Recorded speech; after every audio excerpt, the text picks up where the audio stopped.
নমস্কার। আজ আমি আদর্শ আজকে একটু ছোট গল্প নিয়ে আপনাদের সামনে চলে এসেছি। গল্পের নাম শ্মশানে শেষ আগুন। রাত তখন প্রায় 2:30। আকাশে মেঘ নেই, শুধু হালকা কুয়াশা। গ্রামের বাইরে একটা পুরনো শ্মশান, কালাপুকুর শ্মশান ঘাট, যেখানে রাতের পর কেউ পা দেয় না। লোকমুখে প্রচারিত আছে ওখানে এক মৃতদেহের আগুন আজও নেবে না।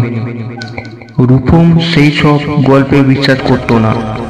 ছোট্ট থেকেই সাহসী ছেলে, হরর গল্পে হেসে উড়িয়ে দিত। সেদিন বন্ধুরা চ্যালেঞ্জ করলো, তুই যদি সত্যি সাহসী হোস তবে আজ রাত 12টার পর কালাপুকুর শ্মশানে গিয়ে 10 মিনিট বসে থাক। রূপম রাজি হয়ে গেল। টর্চ আর মোবাইল নিয়ে একাই রওনা দিল। হঠাৎ শ্মশানে পৌঁছে দেখে জায়গাটা আশ্চর্য শান্ত। শুধু এক কোণে একটা পুরনো চুল্লি, যেটার ভিতর থেকে এখনো হালকা ধোঁয়া উঠছে। রূপম অবাক হয়ে গেল। আজ তো কেউ দাও করেন, তাও আগুনটা জ্বলছে।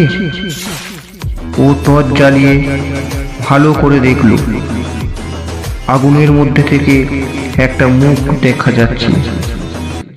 ভয় পেয়ে পিছিয়ে এলো, কিন্তু পিছন থেকে কেউ যেন ধীরে বলে উঠল, একা রাতে এখানে কেন রে? রূপম ঘুরে দেখল, কেউ নেই। শুধু ঠান্ডা বাতাসের ধোঁয়া ভেসে এসে ওর চারপাশে পাক খাচ্ছে। তারপর একটা হাত ধোঁয়ার মধ্যে থেকে বেরিয়ে এলো, একটা কালো পুড়ে যাওয়া হাত। রূপম দৌড়াতে চাইল, কিন্তু পা নড়ছে না। ওর চোখের সামনে আগুনটা উঁচু হলো। ধোঁয়ার মধ্যে একটা পূর্ণ দেহের ছায়া তৈরি হলো।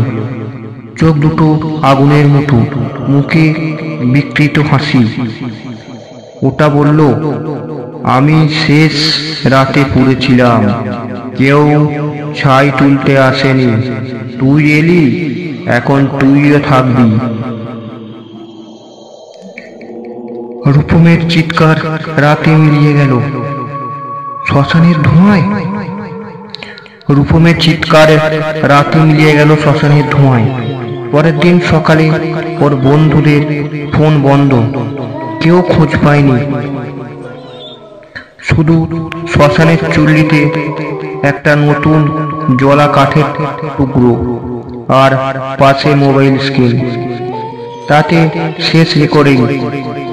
একটা ছেলেকে দেখা যাচ্ছে আগুনের ভিতরে ঢুকতে, আর পিছনে একটা গলা, শেষ আগুন নিভবে না, শেষ আগুন নিভবে না, শেষ আগুন নিভবে না। নমস্কার। গল্পটি কেমন লাগলো অবশ্যই কমেন্ট করে জানান, আর বেশি বেশি শেয়ার করুন।